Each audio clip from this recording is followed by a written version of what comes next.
Our third school today is Quincy. The Hawks wrapped up a 2022 campaign with a 4-7 overall record, 1-5 in league play for a sixth-place tie. In the GLVC preseason poll just released, the coaches picked Quincy to finish sixth.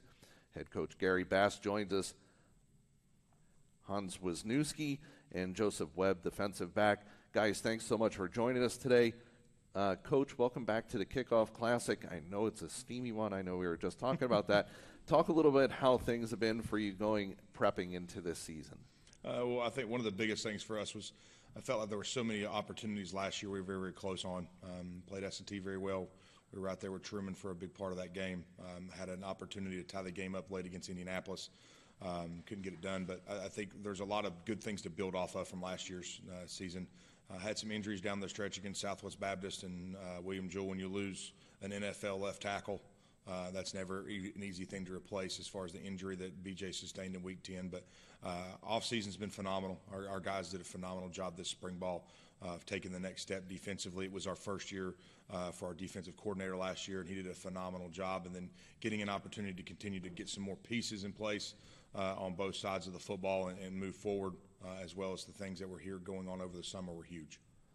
Thank you, Coach. 5 offensive starters returned, 17 in total, including Hans next to you. Give us your thoughts on his return and the rest of the offensive unit. Well, we lost a lot offensively. I mean, like I just talked about BJ a minute ago, you lost BJ, you lost our left tackle and a left guard. Then you throw in some receivers we lost, and A.J. Harden, Paul Sullivan, Angel Ruiz, Tion Harris, and multiple backs that were graduated. It's never easy to replace a guy like BJ or even some of those other guys with the production they've had over their careers, but I feel like we're in a great place in all those positions with some people that were either in-house already and have gotten older and matured a lot, or some transfers that we've brought in a lot of good places. I mean, Hans has been steady Eddie with everything that he's done. He's physical in the run game. He's able to catch the football and do really good things. He had a great conference section last year as he finished all conference. So really excited about offensively with where we're at and where we're headed right now. Thank you, Coach. Hans, you were honored by the GLVC, all GLVC honorable mention last year after 301 receiving yards and 2 touchdowns. Tell us how you've been building on that success from last year as you enter this fall. We've just been putting a lot of work in the off-season here, especially this summer, getting in the weight room, having the guys come out to the field, getting our work in, and, just getting to know the guys and some of the younger guys that didn't get to play last year, getting to play with them, really excited, getting to build some better relationships with them, and just working hard. Really excited. Awesome, thank you. Coach, 10 starters returned on the defensive side of the football this year, including 6 all GLVC honorees, which includes Joseph next to you. Considering that big group of decorated players, what are you expecting from that side of the football this year? Well, I would say take the next step of where we need to get to in second-year defensive coordinator stint, Coach Pannone. It's never easy to replace a guy the one that we are losing is a big one. Losing Peyton Chappell, who broke every school record in tackles, is never easy. But I think the benefit behind it is we've got a whole multitude of guys that have played a lot of football now that you can spread that around to.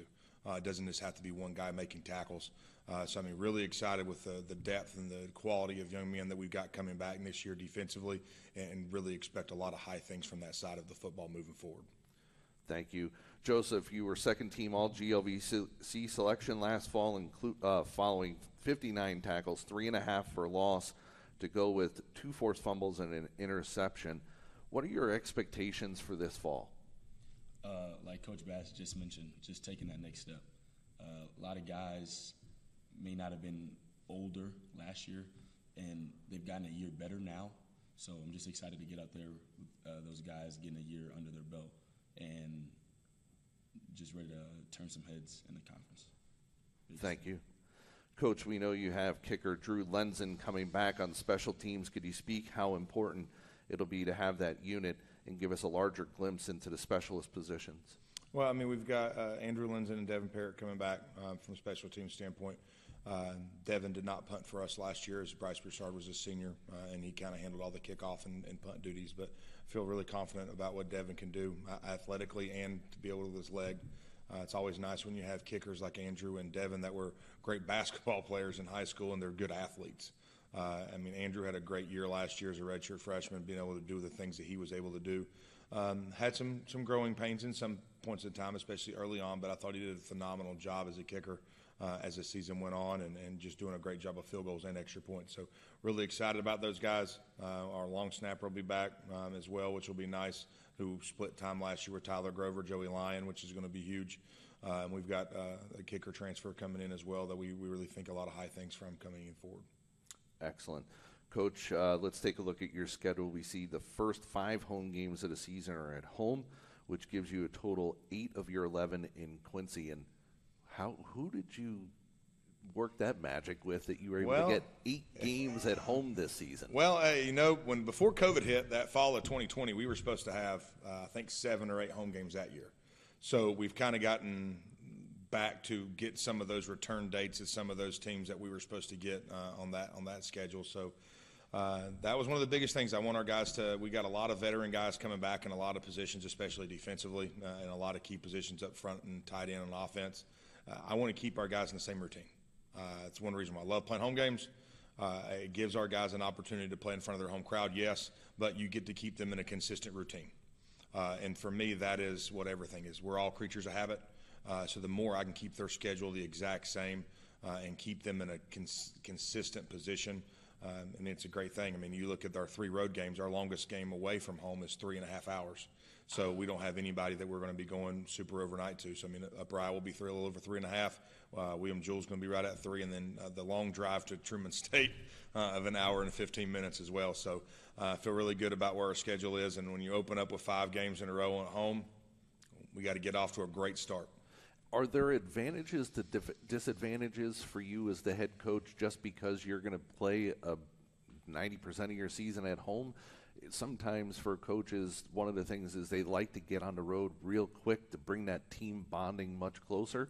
But is it different now because the way your schedule's listed? Well, I think one of the biggest things that I've prided myself and our coaching staff and our players on is culture development. I don't think in any capacities or any issues when it comes to the culture or leadership of our football program, and that's huge.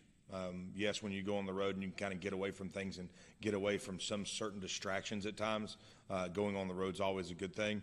However, I think for our guys right now and where we're at culturally as a football program, having the ability to be able to sleep in their own bed, do the things that they're used to consistently, and be able to keep a constant schedule for those guys for 9 of 11 weeks is always going to be huge. Excellent. Coach Hans, Joseph, thank you so much for joining us, and best of luck to Quincy this season.